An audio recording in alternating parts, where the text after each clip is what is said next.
So in yesterday's class we understood the concept of Coulomb's law, है ना, कि Coulomb's law में force between two stationary point charges बताई गई, which came out to be 1/4 pi epsilon naught epsilon r. मैं एक बार साथ साथ लिखता हूँ, देखिए ध्यान से.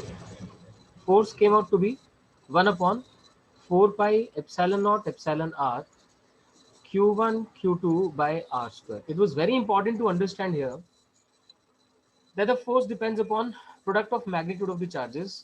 अगर मैं स्केलर फॉर्म में यूज कर रहा हूं तो चार्जेस का साइन पुट नहीं करूंगा, और अगर वेक्टर फॉर्म में सॉल्व करूंगा तो वो भी डिराइव करवाऊंगा आपको कि उसे कैसे यूज करना है. Moreover it depends inversely on square of the separation between the charges. आपको क्लियर किया कि एप्सिलॉन आर मीडियम के साथ एसोसिएटेड है. जैसे एक नया मीडियम आता है उसकी रिलेटिव परमिटिविटी यहाँ लिखी जाती है. Because it appears in denominator one can see that greater the value of epsilon or lesser is the force. जैसे वाटर का एग्जांपल लिया, इसकी वैल्यू 81 हो जाती है. एनीबडी, कंडक्टर्स के लिए एप्सिलॉन आर कितना होता है? Infinite. Very good. It is infinite in case of conductors. So the force between charges when conducting medium lies between them comes out to be 0. Okay, fine. इसके basis पे मैंने आपको charge की units describe करवा दी थी. मैंने आपको के जो कांस्टेंट होता है या फिर एप्सिलॉन नॉट का डायमेंशनल फॉर्मूला भी करवा दिया था. एक दो सिंपल न्यूमेरिकल्स भी करवाए कि स्मॉलेस्ट पॉसिबल फोर्स कितनी हो सकती है. फिर हम लोगों ने वो जो फोर्स मैक्सिमाइजेशन वाला क्वेश्चन था कि क्यू चार्ज को दो इक्वल पार्ट्स में डिवाइड करते हैं तो फोर्स मैक्सिमाइज हो जाती है, वो सब करवा दिए थे. एक दो न्यूमेरिकल्स और करवाता हूँ इसके ऊपर. Suppose this way, there are two charges, say 4 microcoulomb and 16 microcoulomb. 4 microcoulomb and 16 microcoulomb, and the separation between them is 20 centimeter. We have to find a point in between. ध्यान दें, we have to find a point in between where if another charge be placed, it remains in equilibrium. इनके बीच में कोई एक ऐसा point जहां पर किसी दूसरे चार्ज को रखा जाए तो that will be in equilibrium. तो हम क्या करते हैं, अपनी तरफ से कोई एक पॉइंट P पिक कर लेते हैं कि यहाँ पर Q चार्ज को रखेंगे such that Q charge is in equilibrium. अब इस पॉइंट को डिफाइन करने का तरीका क्या है? 4 से x डिस्टेंस, तो ऑब्वियसली 16 से कितना हो गया? 20 minus x. Right. I would like कि आप मुझे सॉल्व करके दिखाएं. क्वेश्चन क्या है? वसुधा सॉल्व करो साथ साथ. कि आपको P पॉइंट बताना है, पोजीशन बतानी है, यानी आपको x की वैल्यू फाइंड करके बतानी है so that Q is in equilibrium. Q is in equilibrium. तो जिनको तो आता है वो सॉल्व करना शुरू करें, बाकी मेरे साथ साथ समझ ले अगर किसी को भी प्रॉब्लम है. क्योंकि हम Q का इक्विलिब्रियम देख रहे हैं तो हमें देखना है कि 4 की इसके ऊपर जो फोर्स हो वो बैलेंस हो जाए 16 की वजह से लगने वाली फोर्स से. तो यही करते हैं कि Q1 Q2 Q into 4 into 10 power minus 6 upon r square. R is x, so x. ध्यान रहे. हाँ राघव, आप कुछ बोलना चाहते हैं, आपकी आवाज नहीं आ पा रही है. एक्स स्क्वायर करेंगे तो एक्स स्क्वायर इंटू, याद रखें कि ये सेंटीमीटर में है तो इसको मीटर में कन्वर्ट करने के लिए आप 10 पावर माइनस 4 लगाएंगे. Right. K Q1 Q2 upon r square should get balance by इधर से के. अब Q के ऊपर किसकी फोर्स? 16 की. Q into 16 into 10 power minus 6 divided by distance बन गया 20 minus x. So 20 minus x square with 10 power minus 4. तो बैलेंस करके किसने सॉल्व किया तो आंसर बताएं.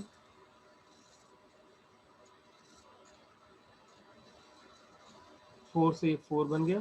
That gets me 4x square is equal to 20 minus x square. Right. Next step में it becomes 6.67. okay. 2x becomes equal to 20 minus x. 3x is equal to 20. X is equal to 20 by 3. That is very good. 6.67 centimeter. ठीक है ना? I hope everyone in my class can solve this question. I know Avni can, right? नमन भी कर रहा है ठीक से. भव्य मिड्ढा, आपको कोई चीज क्लियर ना हो तो मतलब, क्योंकि आप ही सबसे नए हैं इस क्लास के अंदर, तो कोई चीज लगे तो आप पूछते रहना. ठीक है. बाई चांस बोल के नहीं कर सकते तो मैसेज लिख देना. हाँ, क्योंकि भव्य आपकी आवाज नहीं आ पा रही है तो ठीक है. चलो, तो मैं एक बार रिपीट करता हूँ. मैंने क्या किया? 4 से x डिस्टेंस कंसिडर किया, 4 से x हो गया तो 16 से 20 माइनस x हो गया। अब क्या करना है, इसका इक्विलिब्रियम देखना है। तो 4 की force should be balance bye 16 की इसके ऊपर फोर्स। और फिर यहाँ पे ध्यान रखना है कि आप डायरेक्टली स्क्वायर रूट करके क्वेश्चन सॉल्व करेंगे, क्वाड्रेटिक ओपन नहीं करेंगे। स्क्वायर रूट करके आंसर आ गया 6.67। Fine, that's okay. चलिए अब आगे, इसी में एक छोटा सा चेंज अगर कर दिया जाए क्वेश्चन के अंदर, चलो यही समझा देता हूँ। क्वेश्चन में एक छोटा सा चेंज कर दिया जाए कि जो 4 माइक्रोकूलम था, इस 4 माइक्रोकूलम को आप -4 माइक्रोकूलम कहा जाए कंसिडर करने के लिए। तो this be -4 microcoulomb, in that case my dear, ये वाला जो पॉइंट है, ये पॉइंट आपको बीच में नहीं मिल पाएगा। This has to be somewhere outside. Reason ध्यान से सुनना, हैड 4 बीन पॉजिटिव, 4 भी पॉजिटिव 16 भी पॉजिटिव, तो जो बीच का रीजन है यहाँ पे 4 की वजह से लगने वाली फोर्स और 16 की वजह से लगने वाली फोर्स ऑपोजिट डायरेक्शन में आती है। लेकिन अगर आप 4 को नेगेटिव कंसिडर कर लेते हैं तो इसकी वजह से लगने वाली फोर्स भी लेफ्टवर्ड्स हो जाएगी, अट्रैक्टिव हो जाएगी, और 16 की वजह से लगने वाली फोर्स जो कि रिपल्सिव है वो भी लेफ्टवर्ड्स हो जाएगी। तो बीच में कोई भी पॉइंट ऐसा नहीं मिल पाएगा जहां दोनों की वजह से क्यू के ऊपर लगने वाली फोर्स ऑपोजिट डायरेक्शन में हो।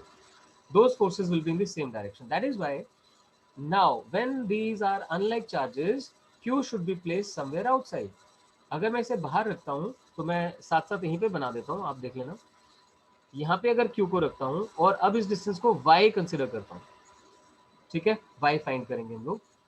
तो बच्चे -4 से डिस्टेंस Y आ गया, और 16 से डिस्टेंस कितना आ गया, बोल के बताए कोई? 20 20 plus plus y। y। ये 20 प्लस y हो गया। तो आई सजेस्ट कि आप लोग फटाफट से क्वेश्चन सॉल्व करें, मैं भी करता हूं, आप भी करें, राइट? जल्दी करें, शाबाश, ट्राई एंड डू दैट। हमें फोर्सेस बैलेंस करनी है, के क्यू, क्यू के ऊपर 4 की फोर्स। ध्यान रखें आपको अब 4 के साथ माइनस साइन नहीं लगाना है, क्योंकि आप मैग्नीट्यूड्स कंपेयर कर रहे हैं। K Q1 Q2 upon y square into 10⁻⁴ must be equal to K, x is equal to 20 centimeter। Very good, 16 into 10⁻⁶। Aditya आप ही आंसर करो डियर, सॉल्व करके। Yes sir, y is equal to 20। ठीक है, plus y है इसका square into 10⁻⁴। अब ध्यान देना जरा, k से k कैंसिल आउट हो गया, q से q, 10⁻⁶ गॉन, 4 से ये 4 आ गया, 10⁻⁴ भी चला गया, तो ये बचा 4y square is equal to 20 plus y square, right? तो इस बार स्क्वायर रूट करेंगे तो it will become 2y is equal to 20 plus y। Now y comes to left, it simply gives y is equal to 20 centimetre, ठीक है? तो 20 centimetre आ गया। अब मैं इस क्वेश्चन को थोड़ा सा एक्सटेंड कर रहा हूँ। ये जो एक्चुअल क्वेश्चन होता था वो क्या था कि भाई 4 माइक्रोकूलम और 16 माइक्रोकूलम के बीच में कहाँ पर और कितना चार्ज, ध्यान दें, कहाँ पर रखना है वो तो हम सॉल्व कर चुके हैं, और कितना चार्ज रखा जाए, उसकी मैग्नीट्यूड भी और उसका साइन भी, such that the whole system comes in equilibrium. तो वसुधा आप ध्यान से सुनना, आदित्य आप भी सुनना। हम चाहते हैं कि 4 माइक्रोकूलम, 16 माइक्रोकूलम और ये Q, ये सारा सिस्टम इक्विलिब्रियम में आ जाए। तो अगर आप पूरे सिस्टम का इक्विलिब्रियम चाहते हैं तो देखो, Q का तो इक्विलिब्रियम आप ऑलरेडी देख चुके हैं, Q का तो इक्विलिब्रियम आपने देख लिया। अब ऐसे में हम क्या करते हैं, या तो 4 का या फिर 16 का, इन दोनों में से किसी एक का इक्विलिब्रियम देखा जाता है। तो let me go for 4, equilibrium of 4 microcoulomb. अभी मैं माइनस वाली स्टेटमेंट यूज नहीं कर रहा हूँ, पॉजिटिव वाली कर रहा हूँ। तो देखें, इस 4 के ऊपर 16 ने तो डेफिनेटली रिपल्सिव फोर्स लगानी है जब ये पॉजिटिव है, तो Q ऐसा होना चाहिए कि वो इसको अट्रैक्ट करे। 16 भी पॉजिटिव, 4 भी पॉजिटिव, तो Q कैसा होना चाहिए, Q should be negative, right? Q को नेगेटिव होना चाहिए। तो पर मैग्नीट्यूड जब सॉल्व करते हैं तब तो हम नेगेटिव साइन यूज करते ही नहीं है। तो 4 के ऊपर Q की फोर्स, के Q into 4 into 10⁻⁶ divided by, sir PQ positive क्यों नहीं हो सकता? हाँ फिर देख लो, ध्यान से बताता हूँ आपको। मैं बात कर रहा हूँ कि जब 4 माइक्रोकूलम भी पॉजिटिव है, जब ये भी पॉजिटिव है, तो बच्चे उसमें 16 ने 4 को रिपेल करना है पक्का। तो Yes sir। Q तो ऐसा होना चाहिए ना जो उसको अट्रैक्ट करे। आपने 4 लिया या -4 लिया ना? मैंने 4 लिया, -4। Okay sir, okay sir. ठीक है, मैं इसी क्वेश्चन में दोनों स्टेटमेंट कवर कर रहा हूँ एक्चुअली, 4 वाली भी और -4 वाली भी। ठीक है, तो जब ये 4 था तो 16 इसे रिपेल करता है, तो Q इसे अट्रैक्ट करे, इसलिए Q का नेगेटिव होना जरूरी हो जाता है। अब Q की इसके ऊपर लगने वाली force KQ into 4 10⁻6 divide by distance, distance आया है 20/3, तो सीधा 20/3 यूज कर लेते हैं। 20²/3², उसको ऊपर ले जाता हूँ 9, सब सेंटीमीटर में तो 10⁻4। तो वसुधा आप ध्यान से देखना, मैं 10⁻4 क्यों लाता हूँ, सेंटीमीटर को मीटर में कन्वर्ट करना है तो 10⁻2 से मल्टीप्लाई करेंगे, पर यहाँ पे सेंटीमीटर का स्क्वायर है, इसलिए we go for 10⁻4। Now this becomes equal to, फिर से देखें k, अब आप 4 के ऊपर 16 की फोर्स देख रहे हैं, 4 इंटू 16 10⁻12 अपॉन डिस्टेंस कितना बन गया 4 तक का 20, सो दैट्स 20² 10⁻4। तो किसी को कोई पॉइंट क्लियर ना हो तो मैं एक्सप्लेन कर रहा हूँ, दोबारा ध्यान से देखें।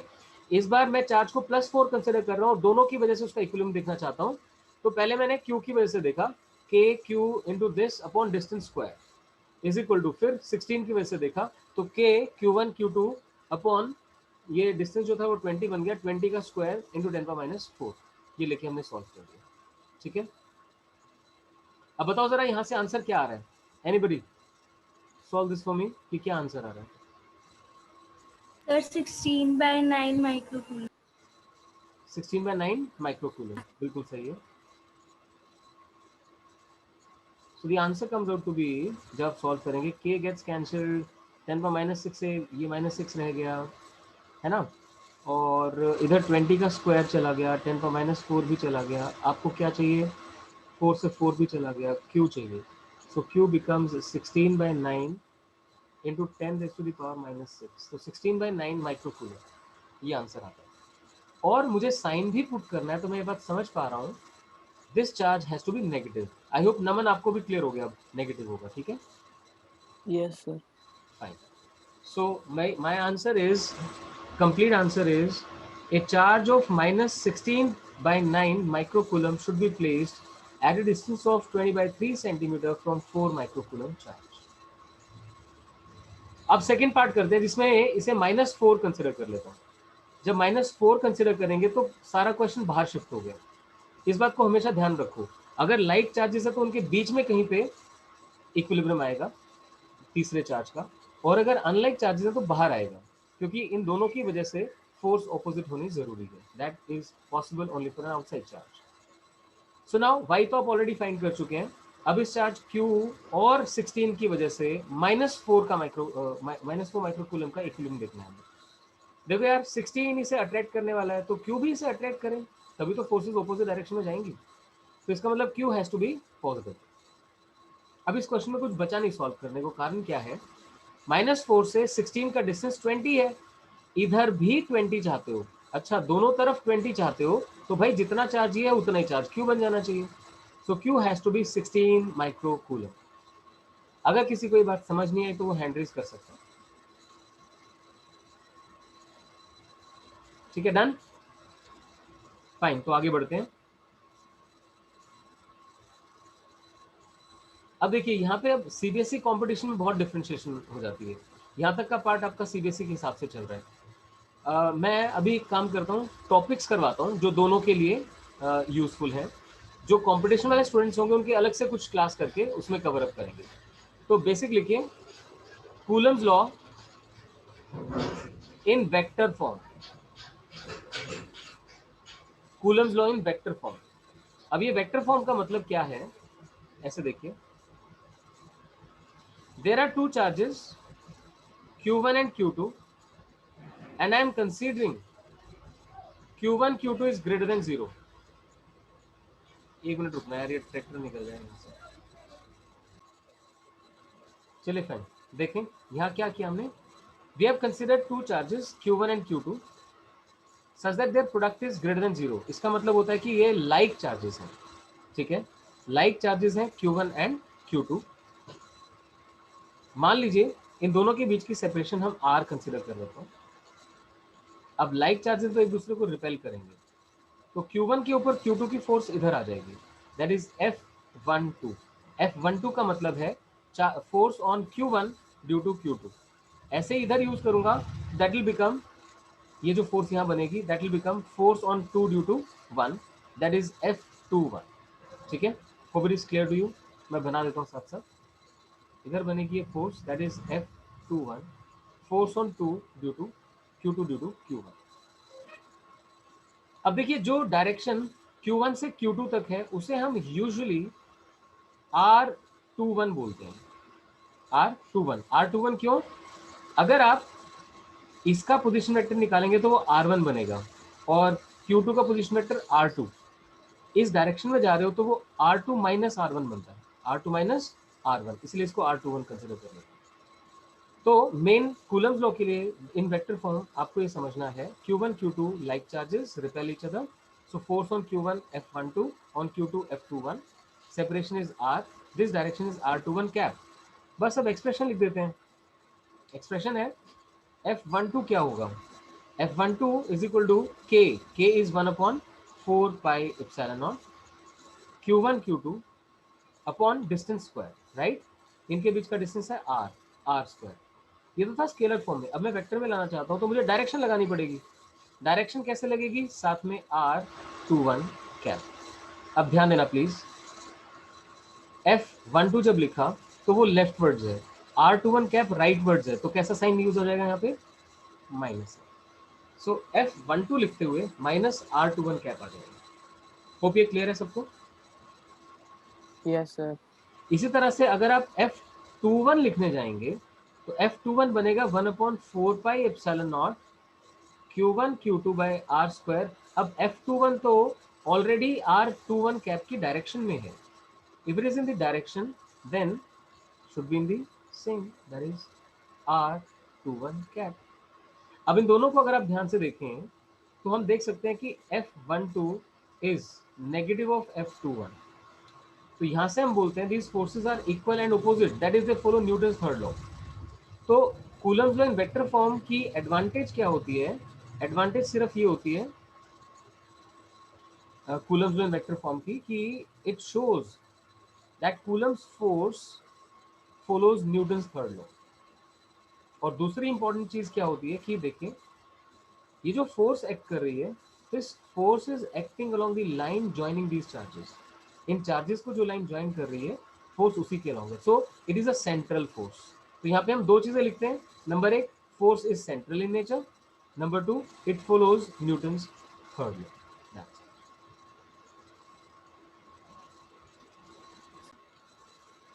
तो ठीक है, मैं रिकॉर्डिंग के साथ एक बार दोबारा से इसे एक्सप्लेन कर देता हूँ.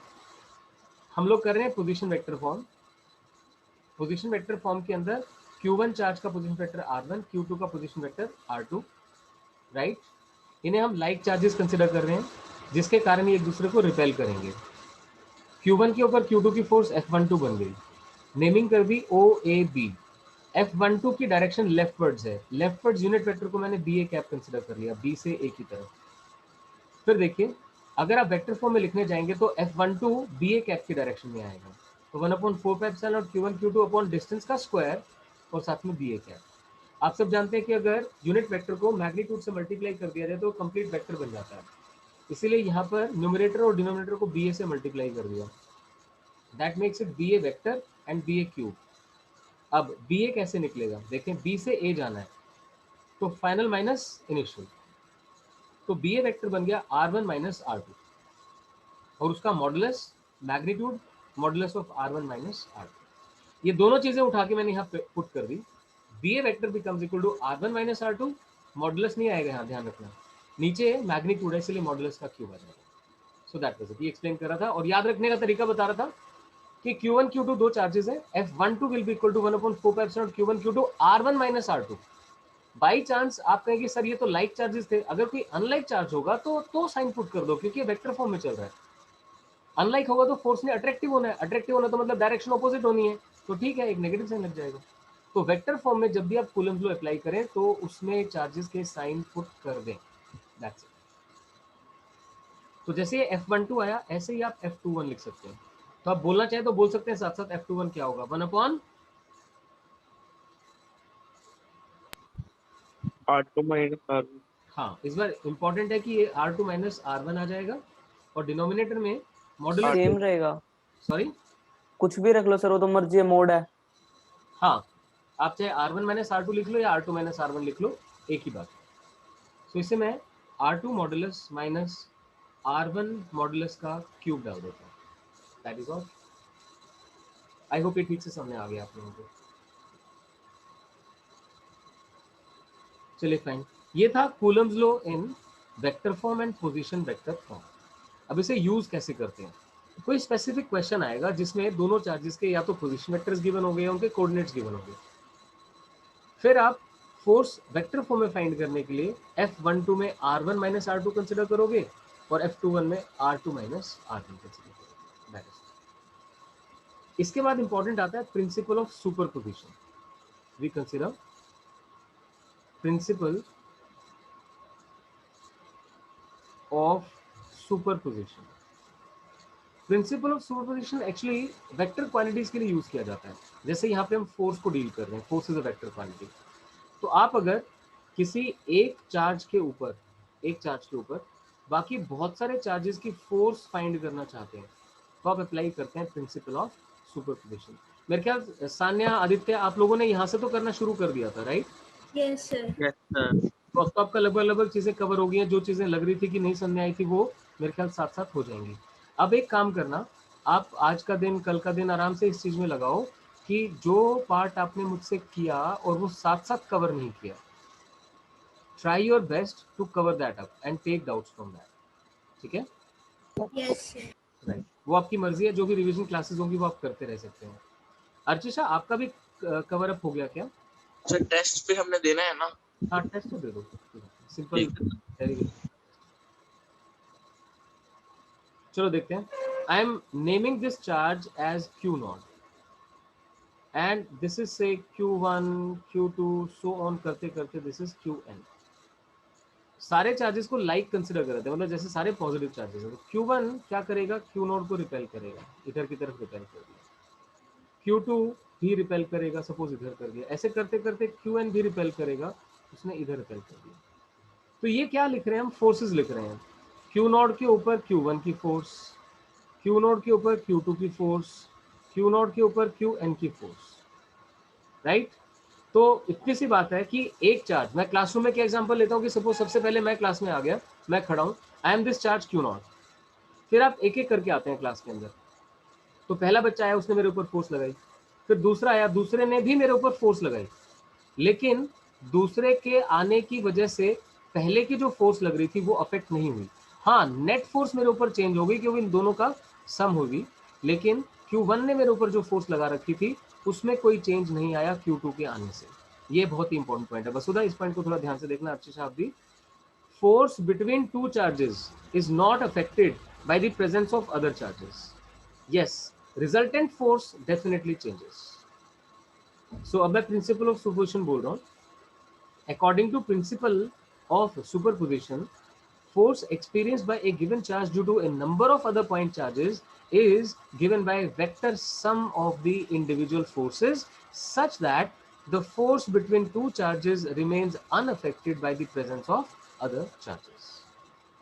ठीक है, ये आ गया आपके पास। अब इसको मैथमेटिकल फॉर्म में रिप्रेजेंट कर देते हैं कि जो टोटल फोर्स होगी वो क्या होगी। F01, F02, ऐसे करते करते F0n, इन सब का vector sum. So that is summation of FOI लिख देता हूँ। I मतलब it goes from 1 to n। पहले तो इसे देखें, ये आपको क्लियर होना चाहिए। I goes from 1 to n मतलब आप पहले इसे 1 रखोगे, फिर प्लस साइन आ जाएगा, फिर 2 रखोगे, ऐसे करते करते n तक जाएगा। अब क्योंकि आपने अभी अभी एक एक्सप्रेशन किया था, ये देखिए F21 लिखा हुआ ना, F21 में क्या आता है? R2 minus R1। तो यहाँ भी ऐसे ही हम FOI का एक्सप्रेशन लिखना चाहते हैं। So it becomes summation I goes from 1 to n 1/4 pi epsilon naught Q0 QI into, अब ये अगर F12 होता तो R1 माइनस R2 होता, FOI है तो R0 minus RI divided by modulus of R0 minus RI का क्यूब। दैट्स इट, हो गया। तो स्टेटमेंट लिखनी और ये यहाँ तक का सॉल्व करके दिखाना है। ये तो टेक्निकल पार्ट है। अब मैं इसे यूज करके दिखाता हूँ एग्जाम्पल की हेल्प से, ताकि आपको क्लियर हो जाए। You need to tell yourself whenever you are calculating force on one charge due to two or more charges. दो चार्जेस के बीच की फोर्स तो सीधा k q1 q2 upon r square हो गई, लेकिन अगर एक चार्ज के ऊपर आप दो या ज्यादा चार्जेस की वजह से फोर्स निकालना चाहते हैं तो आप डेफिनेटली क्या अप्लाई कर रहे हैं, प्रिंसिपल ऑफ सुपरपोजिशन। तो देखें, सिंपल से एक क्वेश्चन करता हूं कि जैसे एक चार्ज यहाँ रखा है, एक यहाँ रखा है, एक यहाँ पे रखा है, 2 माइक्रोकूलम, 4 माइक्रोकूलम एंड 6 माइक्रोकूलम। ये डिस्टेंस भी 10 सेंटीमीटर है, ये डिस्टेंस भी 10 सेंटीमीटर है। तो यहाँ पे आपको किसी भी एक चार्ज के ऊपर अगर फोर्स निकालनी है, 2 के ऊपर भी निकालनी है, तो 4 की फोर्स प्लस 6 की फोर्स हो जाएगा ना। ऐसे 4 के ऊपर निकालनी है तो 2 इसको इधर रिपेल करेगा, 6 इसको इधर रिपेल करेगा। तो वेक्टर फॉर्म में तो ऐड करेंगे, लेकिन स्केलर फॉर्म में क्योंकि डायरेक्शन ऑपोजिट है तो सब्ट्रैक्शन हो जाएगी। ये पॉइंट क्लियर हुआ?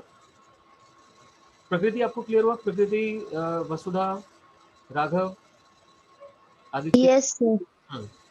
तो अगर तो मैं वेक्टर फॉर्म में बात कर रहा हूं तो 2 की फोर्स इधर है और 6 की फोर्स इधर है। वेक्टर फॉर्म में फोर्सेस आप ऐड करके ही दिखाएंगे, F1 प्लस F2। बट अगर स्केलर में जाऊंगा तो मैं देख सकता हूं कि दोनों की डायरेक्शन ऑपोजिट है, तो मैं F1 माइनस F2 करूंगा स्केलर फॉर्म में। 6 के ऊपर देखोगे तो इसको भी दोनों रिपेल कर रहे हैं, 2 को रिपेल कर रहे हैं, तो ऐसे करके देखना होता है। ये सब प्रिंसिपल ऑफ सुपरपोजिशन है। अब मैं एनसीईआरटी का क्वेश्चन करवाता हूँ इसके ऊपर। एक बार इसका एग्जांपल करवा दो, कोई क्वेश्चन करवा दो सर। हाँ, एनसीईआरटी का क्वेश्चन करवाता हूँ। This is an equilateral triangle, बना लें। Equilateral triangle A B and C, और इसके वर्टिसेस के ऊपर क्यू चार्ज ईच रखा हुआ है, क्यू ईच, ठीक है। और आपको जो ए के ऊपर चार्ज रखा हुआ है, वर्टेक्स ए के ऊपर चार्ज रखा हुआ है, उसके ऊपर नेट फोर्स फाइंड आउट करनी है। So the question says calculate net force experienced by charge Q eight vertex ए। ये तीनों प्लस क्यों है? हाँ, तीनों प्लस क्यू है। फिर साइड कितनी है? साइड को आप ए कंसीडर करें। तो ऑब्वियसली क्या करना होगा, क्योंकि हमें इसके ऊपर फोर्स निकालनी है, तो हर कोई देख सकता है सारे लाइक चार्जेस हैं, तो ये भी इसे रिपेल करेगा और ये भी इसे रिपेल करेगा। जब ऐसे रिपल्शन वाला होता है तो आप उठा के ऐसे करके मार, और ये इधर देख सकते हैं। तो हुआ ये है कि इस बी चार्ज की वजह से रिपल्सिव फोर्स इधर आ गई, सी की वजह से रिपल्सिव फोर्स इधर। √3k² अपॉन a² है सर आंसर। देखते हैं, बहुत बढ़िया। देखें सभी, इक्विलेटरल ट्रायंगल है तो भाई ये एंगल हो गया 60 डिग्री। मान लेते हैं ये वाली फोर्स F1 है, ये वाली फोर्स F2 है।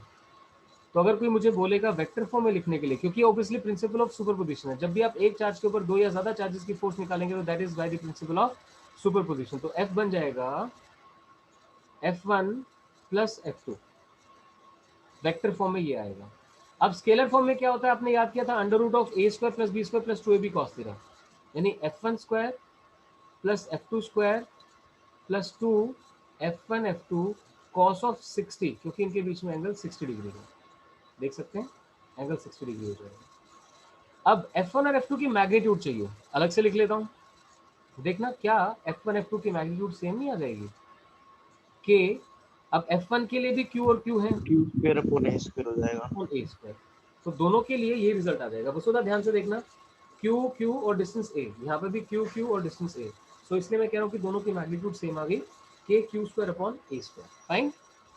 अब यहाँ पे पुट करना है तो पहले मैं F1 लिख के सॉल्व कर लेता हूँ कि it becomes equal to under root of F1 square plus F1 square plus 2F1 square cos 60 कितना होता है, cos 60 is 1/2, 2 gets cancelled, so it's under root के अंदर 3 times F1 square, so that is √3 times F1। F1 की value put कर दो, √3 times k q square by a square. So इसका solution हो गया। बस एक आखिरी चीज की आपको डायरेक्शन बतानी होती है, तो आप बता दें कि एग्जैक्टली मिडवे आ जाएगी, क्योंकि दोनों तरफ सेम मैग्नीट्यूड की फोर्सेस है। That's it, this represents. बताएं क्या ये क्वेश्चन क्लियर हुआ आपको? ठीक है, तो फिर से समझ लें, इक्विलेटरल ट्रायंगल, तीनों वर्टेक्स के ऊपर चार्जेस रखे हुए हैं, आपको एक चार्ज जो कि वर्टेक्स ए के ऊपर रखा हुआ है पे फोर्स फाइंड आउट करनी है। आपने देखा अच्छा ये तो लाइट चार्जेस तो रिपेल करेंगे, तो इसकी रिपल्सिव फोर्स भी निकाल दी, इसकी रिपल्सिव फोर्स भी निकाल दी, और फिर उनका रिजल्टेंट निकाल दिया। ये डिस्टेंस भी ए है, ये भी ए है, ये भी ए है, तो फोर्सेस पता लग गई। अब क्योंकि इनके बीच में एंगल 60 डिग्री है, तो under root A square plus B square plus 2 cos theta, right. ऐसे ही सपोज करो नेक्स्ट क्वेश्चन हो सकता था कि यही वाला चार्ज नेगेटिव होता। अगर ये नेगेटिव होता तो ये दोनों चार्जेस इसे अट्रैक्ट करते, इधर और इधर। उस केस में भी इनके बीच का एंगल 60 हो जाता, इधर और इधर के लिए 60 हो जाता। इस बार रिजल्टेंट इधर आने की बजाय ऑपोजिट इधर बनता, रिजल्ट सेम आता, सिर्फ डायरेक्शन रिवर्स हो जाती। बट अगर मैं सी वाले चार्ज को नेगेटिव कंसिडर कर लूं तो क्या फर्क पड़ेगा? इफ दिस चार्ज भी नेगेटिव, तो पॉजिटिव चार्ज इसे रिपेल करेगा, लेकिन नेगेटिव चार्ज इसे अट्रैक्ट करेगा, ठीक है। उस केस में फोर्स अट्रैक्टिव हो जाएगी इधर, इसकी फोर्स रिपल्सिव, इसकी फोर्स अट्रैक्टिव। तो देख सकते हैं इन दोनों के लिए जो रिजल्टेंट आएगा वो अब इधर कहीं आएगा। तो किसी को पता है cos 120 कितना होता है? -1/2। यस, -1/2। सो उसमें क्या होता है, यहाँ पे cos 1/2 cos 120 यूज हो जाता, तो -1/2 आता, तो ये साइन माइनस बन जाता, इससे एक f1 स्क्वायर कैंसिल आउट हो जाता और आंसर आता f1। तो अगर ये चार्ज नेगेटिव होता तो ये फोर्स इधर की बजाय इधर होती, एंगल 120 होता और रिजल्टेंट f ही होता मैग्नीट्यूड वाइज, और इधर इनके बिल्कुल मिडिल में डायरेक्टेड होता। क्लियर?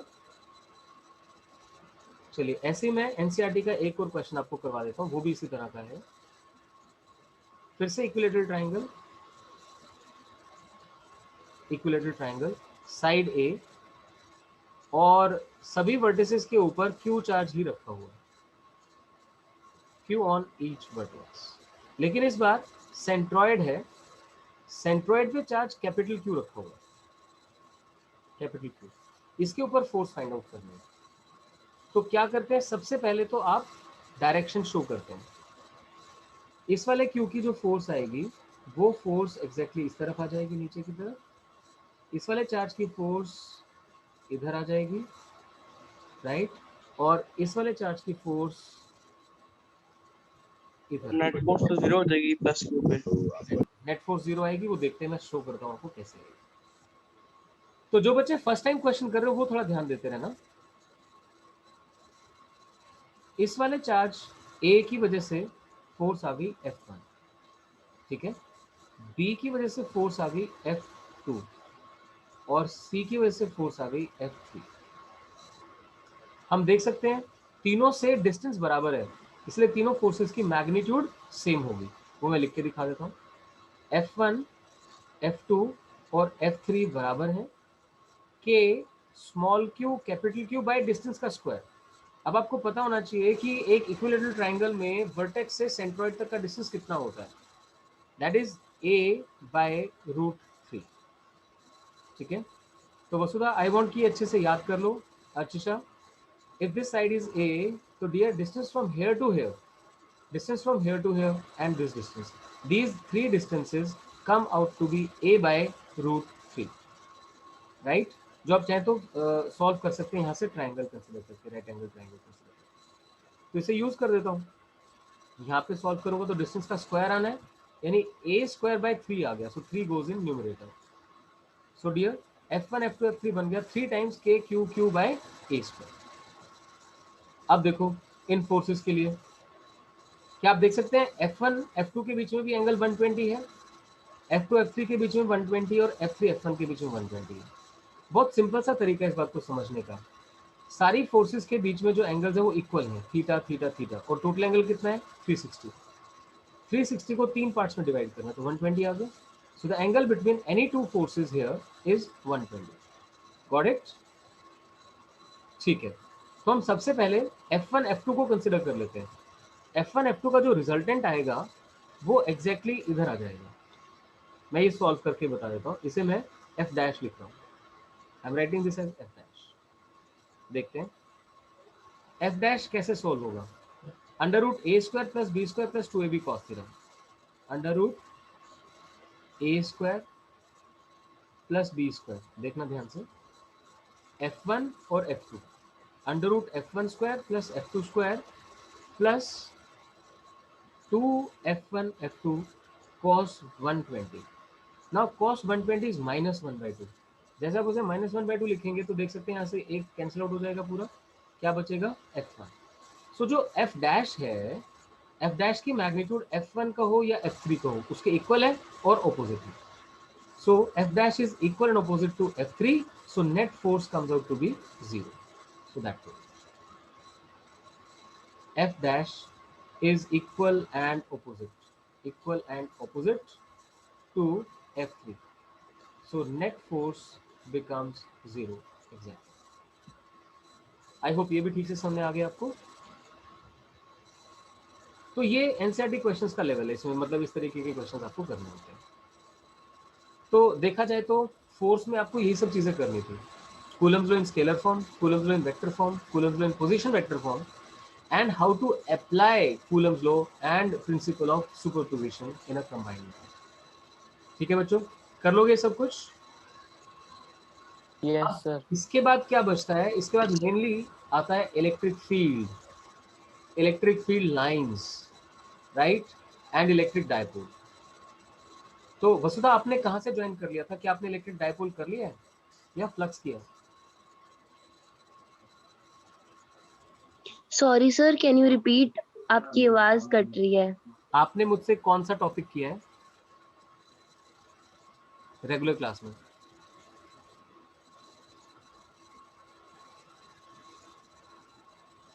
इलेक्ट्रिक फ्लक्स कर लिया आपने? यस सर, इलेक्ट्रिक फ्लक्स से स्टार्ट किया था. तो मैं ऐसा करता हूँ, आज इलेक्ट्रिक फील्ड का कॉन्सेप्ट और समझा देता हूँ. तो जिसको करना है, जो करना चाहते हैं वो रुक सकते हैं, जिसने किया हुआ है, इंटरेस्ट नहीं है, वो जा सकते हैं. तो हम अब कर लेते हैं इलेक्ट्रिक फील्ड. तो प्रकृति काफी टाइम से चाह रही थी कि इलेक्ट्रिक फील्ड समझा दो सर, तो let's do that dear. Electric field क्या होती है? इसका सिंबल ई होता है. बेसिकली जब ई सिंबल रिप्रेजेंट किया जाता है तो नॉर्मली इलेक्ट्रिक फील्ड या इलेक्ट्रिक फील्ड इंटेंसिटी यूज किया जाता है. इसका मतलब समझाता हूँ. आप सिंपली ऐसे सोचिए कि अगर एक चार्ज कहीं पे रखा हुआ है, वो चार्ज किसी दूर रखे हुए चार्ज के ऊपर फोर्स कैसे अप्लाई कर पा रहा है. तो इसके लिए कॉन्सेप्ट बनाया गया कि हर चार्ज अपने आसपास एक फील्ड जनरेट कर लेता है, अपने आसपास एक ऐसा रीजन डेवलप कर लेता है कि अगर उसके अंदर कोई दूसरा चार्ज आएगा तो उसके ऊपर फोर्स लगेगी. So what is electric field? We simply say this is basically the region around a charge where some other charge can experience force due to it. ठीक है, ये तो कॉन्सेप्चुअल डेफिनेशन हो गई कि इलेक्ट्रिक फील्ड क्या है. लेकिन हमें तो ये बात समझ में आती है, एक चार्ज से जितना दूर जाओगे उतनी ये फील्ड कम होती जानी चाहिए, उसका इफेक्ट कम होता जाना चाहिए. तो इसीलिए हमें चाहिए चार्ज से r डिस्टेंस के ऊपर इसकी वैल्यू कितनी होगी. That is called electric field intensity. तो इलेक्ट्रिक फील्ड इंटेंसिटी पहले तो फॉर्मूला देख लो. जैसे फोर्स का फॉर्मूला क्या होता है? k q1 q2 upon r square. Electric field का फॉर्मूला सिंपली बन जाता है k q by r square. अब यहां तक पहुंचना कैसे है वो समझाता हूं.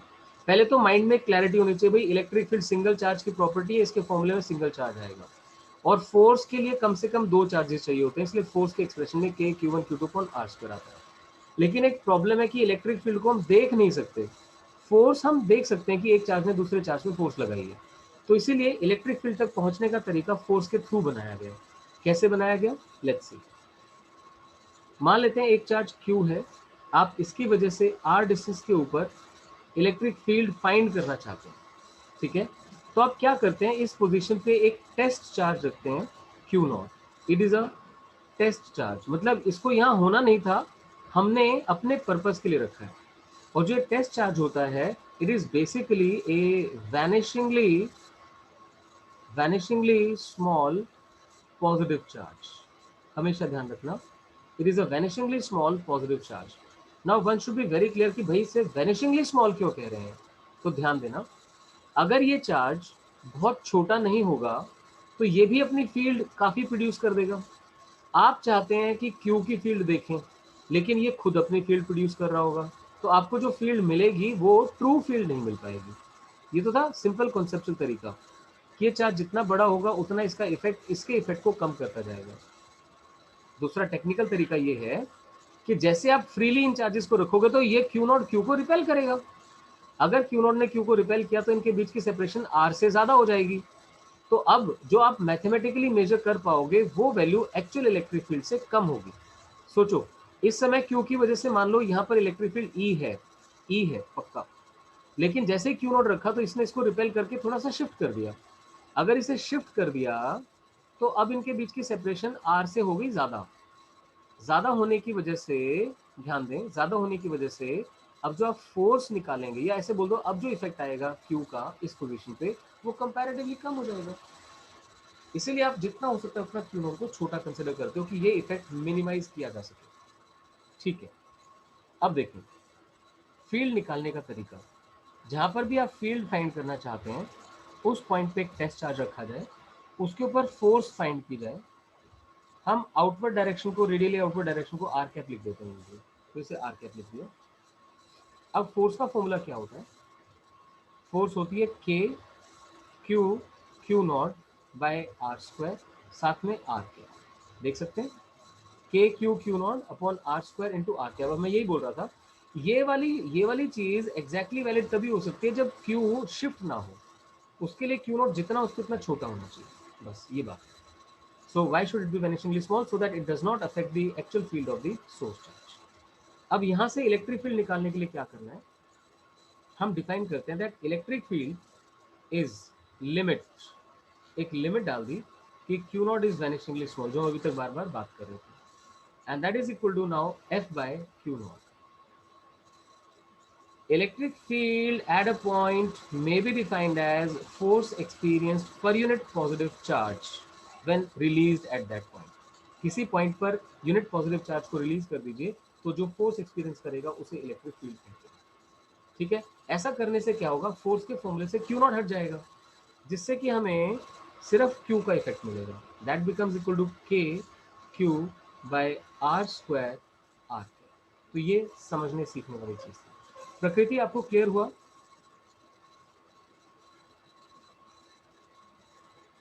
प्रकृति, are you there? If you are there, at least write a message. If you can't speak, at least write a message. Excuse me sir. हाँ बोलो। सर आज की टेस्ट में इलेक्ट्रिक फील्ड इंटेंसिटी भी आएगा? हाँ आएगा। Electric field, Coulomb's law, electric field, electric dipole, electric field line, सब आएगा। गॉस थ्योरम नहीं आएगा बस। ठीक है, प्रकृति तो भागी गई है यहाँ से। चलो बाकी देख लो भाई, कोई बात नहीं।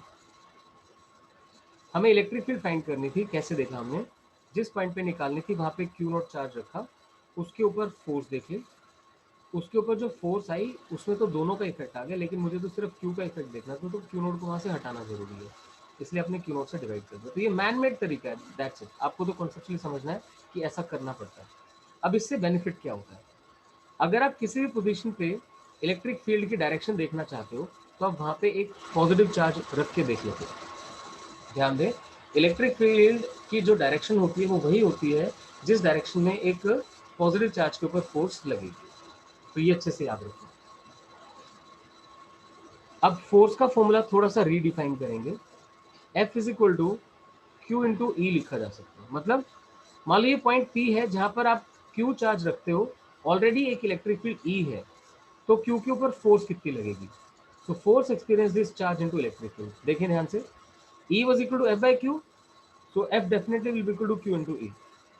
तो अगर किसी जगह पे आपको इलेक्ट्रिक फील्ड पता है और फोर्स निकालनी है कौन से चार्ज के ऊपर, जो वहां पे रखा जाना है, याद रखें इलेक्ट्रिक फील्ड के एक्सप्रेशन में जो Q आता है ये सोर्स चार्ज है जिसकी वजह से इलेक्ट्रिक फील्ड है। ये वो चार्ज नहीं है जिसके ऊपर फोर्स निकालनी है, वो चार्ज है जिसकी वजह से इलेक्ट्रिक फील्ड है। ये वो वाला चार्ज कंसिडर किया है जिसके ऊपर आप फोर्स निकालना चाहते हैं इस इलेक्ट्रिक फील्ड के अंदर। सो F बन जाता है Q into E। तो ये फॉर्मूलाज अच्छे से याद रखें कि भाई इलेक्ट्रिक फील्ड के Q by r square, force is equal to q into E. आपको क्लियर हो कि चार्ज को स्मॉल क्यों कंसीडर करते हैं। Force is equals to q into E, ये टेस्ट चार्ज है? नहीं, ये कोई भी चार्ज हो सकता है। ओके। जैसे मैंने अभी एक एग्जांपल लिया था, ऊपर मैं डिस्क्राइब कर दूं आपको कि ये वाला था। जैसे इसमें ध्यान देना, मान लो ये जो सेंटर पॉइंट है, इस पॉइंट पे आपको कहा जाता है कि 2 माइक्रोकूलम और 6 माइक्रोकूलम की वजह से इलेक्ट्रिक फील्ड निकालो, और फिर 4 के ऊपर फोर्स बताओ। तो आप पहले क्या करेंगे, 2 की फील्ड के Q by r square, right. 6 की फील्ड के क्यू बाय आर स्क्वायर, क्योंकि ये फील्ड ऑपोजिट होंगी तो सबट्रैक्ट करके आपको नेट फील्ड मिल जाएगी। अब यहाँ पे रखा 4 माइक्रोकूलम, आपसे पूछते हैं 4 माइक्रोकूलम पे कितनी फोर्स लगेगी। So force is equal to charge into electric field. तो याद रखें इलेक्ट्रिक फील्ड इन दोनों की वजह से निकली है और फोर्स इसके ऊपर निकली है। क्या क्लियर हुआ? Yes sir. ठीक है, तो आपको पता है नमन की पॉजिटिव चार्ज की फील्ड आउटवर्ड्स होती है कि इनवर्ड्स होती है? आउटवर्ड्स। ऐसा क्यों, कैसे पता चला? सर वो रिपेल करेंगे तो आउटवर्ड्स जाएगा वो। कौन रिपेल करेंगे? Positive positive. दूसरा पॉजिटिव कहाँ से आया? टेस्ट चार्ज आपने तो रखा था अभी। ये बताओगे, ठीक है, बिल्कुल, शाबाश। तो एक पॉजिटिव चार्ज की, वसुधा ध्यान से सुनना, एक पॉजिटिव चार्ज की इलेक्ट्रिक फील्ड आउटवर्ड्स होती है, कैसे पता चलता है? पॉजिटिव चार्ज के पास आप टेस्ट चार्ज रख के देखोगे, test charge by default positive ही होता है, वो कभी नेगेटिव नहीं होता। तो पॉजिटिव चार्ज के पास टेस्ट चार्ज रखा तो वो रिपेल हुआ, तो इलेक्ट्रिक फील्ड आउटवर्ड्स हो गई। नेगेटिव चार्ज के पास टेस्ट चार्ज रखा तो उसने अट्रैक्ट करना है, फील्ड इनवर्स हो जाएगी। ठीक है, तो यहाँ से 3-4 चीजें हैं जो आपको अच्छे से याद रखनी है। नंबर 1 तो इलेक्ट्रिक फील्ड का formula k Q by r square. Number 2 positive charge की इलेक्ट्रिक फील्ड आउटवर्ड्स होती है, नेगेटिव चार्ज की इलेक्ट्रिक फील्ड इनवर्स होती है। कहीं पे भी अगर आप इलेक्ट्रिक फील्ड की डायरेक्शन देखना चाहते हैं तो वहां पे आप ये टेस्ट चार्ज रख के देख लेते हैं, जिस डायरेक्शन में इसके ऊपर फोर्स लगेगी वही इलेक्ट्रिक फील्ड की डायरेक्शन होगी। बताएं क्या ये सारी बातें क्लियर हुई आपको? Yes sir. Yes sir. ठीक है, तो जैसे आपने फोर्स में प्रिंसिपल ऑफ सुपरपोजिशन पढ़ा, वैसे इलेक्ट्रिक फील्ड का होता है। डिफरेंस क्या होगा? सिर्फ डिफरेंस ये होगा कि जैसे यहाँ आपने क्यू नॉट कंसिडर किया था, आप क्यू नॉट मत कंसिडर करो, सिर्फ पॉइंट कंसिडर करो। इलेक्ट्रिक फील्ड चार्ज की वजह से किसी भी पॉइंट पे डिफाइन होती है, तो इस पॉइंट के ऊपर Q1 की फील्ड E1, Q2 की फील्ड E2, Q1 की फील्ड En, नेट फील्ड कितनी हो गई उन सबको ऐड कर दिया, तो उसके अकॉर्डिंग एक्सप्रेशन आ जाता है। ठीक है, नोट्स आपसे शेयर हो जाएंगे, आप वहां से ये करने की कोशिश कर सकते हैं। अब principal of superposition electric field का कहाँ पे लगता है? आप देखते हैं जैसे ये दो चार्जेस हैं, 2 माइक्रोकूलम 6 माइक्रोकूलम, इनके मिडिल में आपको इलेक्ट्रिक फील्ड फाइंड करनी है। तो पॉजिटिव चार्ज की फील्ड आउटवर्ड्स, ये फील्ड E1 2 माइक्रोकूलम की हो गई, इसकी 6 माइक्रोकूलम की इलेक्ट्रिक फील्ड इस तरफ, that is E2, right. E1 E2, अब आप वेक्टर फॉर्म में लिखोगे तो आप लिखोगे E is equal to E1 plus E2, लेकिन जब स्केलर फॉर्म में जाओगे तो E बन जाएगा E1 माइनस E2 या E2 माइनस E1, जो भी आप लिखना चाहते हैं इसके अकॉर्डिंग, बट एंड में डायरेक्शन बतानी पड़ेगी कि किस तरफ डायरेक्ट। ठीक है बच्चों?